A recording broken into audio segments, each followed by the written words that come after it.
loan programs more readily available. Like that could possibly be a solution. I don't know. I do know. I have the whole plan. No, I mean that's part of it. I mean, I feel like there's got to be some kind of like Pittsburghers first sort of like, right in the job training or any of this stuff. Like DeWitt was talking, like with the job training programs, like they've got a handful of positions open for people who do get certified through their training program specifically. But you know, we're as a city, like we're giving, you know, all kinds of breaks and trying to invite outside investment without any real, you know, basic agreement for, you know, hey, what about Pittsburghers who are looking for jobs, or, you know, some kind of like, you know, Yinzer's first sort of policy or something. I don't know, man. Like,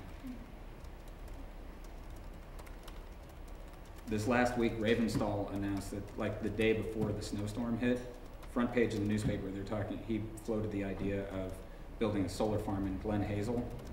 But I mean, that's an old plan. Like, I've been talking about that personally, and that's where when I was living in the Hill District, like, that's what we were trying to, like, save some of that land for, was so that, because there is a lot of money available on the state level to get down into the neighborhoods in order to do that sort of thing. But we need to maintain that as a community-based sort of thing. And what Ravenstall is talking about is leasing the land to an outside company that will most likely be somebody from outside of Pittsburgh, possibly from outside the county, he suggested leasing the land and letting them develop and maintain it, and just give us like a cut of the, you know, like a lease agreement. The same thing for natural gas exploration, of which there was in the local section an in-depth article. So what you're talking about, for example, all the vacant property in Larmer or wherever, you know, you set up a solar. Whoever wants to do it. I mean, that's the thing. We're generating X amount of electricity, and it's right next to your house, but you can't have any. And you can't have it on an affordable basis because this company is coming in and doing that. That's what you're talking about? This comes after. Sort of, yeah. When I spoke with you last Wednesday, I brought up, the day before that council session, he brought up the movement they're going to create a advisory council on how to deal with vacant property, that he will appoint all of the people who are sitting on that council. For Ravenstall? Ravenstall, yeah, you'd mentioned that. I haven't heard anything more about that.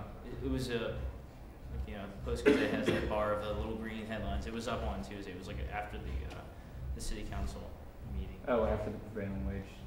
Yeah, after this was like after that had gone on, like a week ago this Tuesday. Okay. So the fact that they're looking to see how they can free up all the vacant land, it really like expedite that process. Right. You know, that's something that definitely needs to happen. And that's, I mean, but I don't know. Well, maybe I'm getting ahead of myself. Like that's already, like that's something he's already put in place. Well, it'd be useful to find out from the mayor's office what they have planned on that. Right. But my concern is dangerous. If that gets out of community control, then it's just going to be, you know, like an investment opportunity for another development plan. That's I mean, what you're talking about is directly related to. Like, exactly, and it sounds like that's what he's trying to do, and try to like leave it in the hands of private investment or keep it in the private sector. So when in fact, can you find the lowdown on that? I'll see if I can dig up on that. Okay.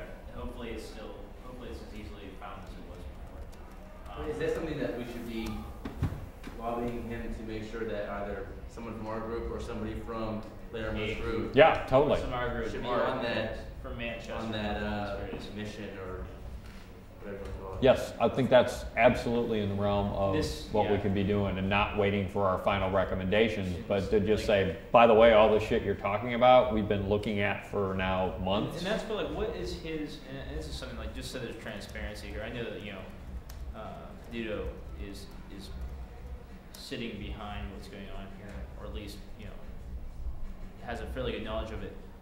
Well, he's affiliated, but he probably doesn't have a clue what we're doing here tonight. Well, but he knows that like what our ultimate goal for this session, for this version of it, is the green economy. Okay. Yeah. What, if any, knowledge does any of the other council members have, or specifically the mayor himself, to know that there's already an ad hoc advisory council creating itself in this part of town. Well, You know? Peduto can make sure that council knows about it, and they may already. I think a bunch of them got emails and when we started the fellowship program, so they should know about it. But I think the more relevant question in terms of getting things done is what's the mayor up to? What's he doing? Mm-hmm. You know, you guys, like I said, you know, you've seen Bill Peduto once if you were here for the first session, so this isn't like, you know, he's got his puppet master strings Right, it's attached not to you. like he's like behind the scenes. On You know, He and helped to get realistically, it in order to get things done, you've got to work with the legislative and the executive branch. You know, there's no reason that somebody from here couldn't reach out to Ravenstall's office, find out who's managing that program, and say, by the way, we're doing a lot of research on that, and we'd really be interested in what you're doing and talking to whoever is putting it together. I don't know. And, you know, I'd definitely be glad to do what we could to make that happen. So. Okay, well, that's probably. And this is the first I've heard of this. Is this advisory board going to be an ongoing thing, or is this just like a It was one-time? like a 2-year plan. Okay. At least laid out again. This was like this article. No one else knows what the hell I'm talking about. You read it? Yeah, Okay, I so read this, other people are aware of this. Okay, because like I've been saying this to people, and no one's like, oh, I didn't get to see this. There's going to be a 2-year plan for this advisory board to sort of convene and then assess what steps need to be taken in order to start freeing these things up. And prior to this, people have been talking about, I know Jake Wheatley's involved in some capacity of trying to sort this out on a state level, and Daniel Lavelle was, we met with him in November, and this was one of his concerns back then, but there was no mention of any of this sort of thing coming up. And whenever like the mayor announced this thing last week, this was like the first I even had any idea that he was aware there was a vacancy problem. Well, no, they've been, I mean, Sure. the Blaine Bonneman, who Yeah. came in to talk about that program that they run out in Philadelphia, that's a model for what the mayor wants to do. Kim Graziani, like, is big supporter of that, and that's part of the reason that that crew, including Carl, went out to Philadelphia. So, yeah, I mean, if you want to, and I'll tag team with you on this, I'll reach out, find out who in the mayor's office is doing that, and yeah, one of you guys should get in touch and just say, hey, what's up? Can you come out, present to us, tell us what you're doing, like, get us informed in this, because this is right up to the area of study that we're doing. And I think, you know, if we do it in, you know, if we don't ask Bill Peduto to call up necessarily and say, this is Mr. Peduto's agenda or whatever, you know, if we can just reach out and say we're doing this work, we want to see what's going on there and how we can work with you. The reason I asked about That'll like, help. how involved he was to see, like, you know, being that there's certain factions within city council. Right, like, is that going to be a call? An hindrance, yeah, because he's sort of. I think our job is to get through whatever the fuck you guys want to do and let Right. somebody else worry about the politics of the thing and like what's going on between the mayor and whatever council people or whatever. I mean, you know, because otherwise, that's the whole point of this. Because all policy is created not in a vacuum. It's created like with, you know, one free arm while the other 3 are strangling one another for the most part, you know? This doesn't have to do that. We can account for that and we can be advised of that as we come out of it.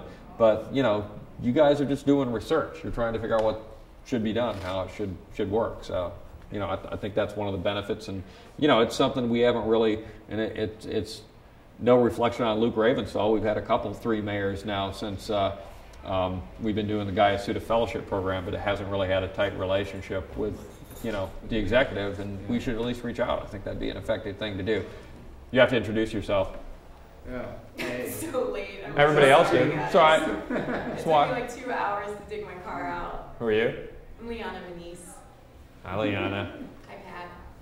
Welcome. Thank you. Good to have you here. We're just going over sessions here. We're just kind of finishing up the Session 4, intersection of green and equity. Got through a bunch of stuff. Actually, a couple of things we haven't talked about here. So Justin and the whole Get Larmer thing, and also Hillary Doe of the Roosevelt Institute. Any thoughts on any of that stuff? Because one of the things that like I didn't realize coming in here, it's entirely, I think, within the purview of the possible that you guys could like work to get the Roosevelt Institute to come to Pittsburgh.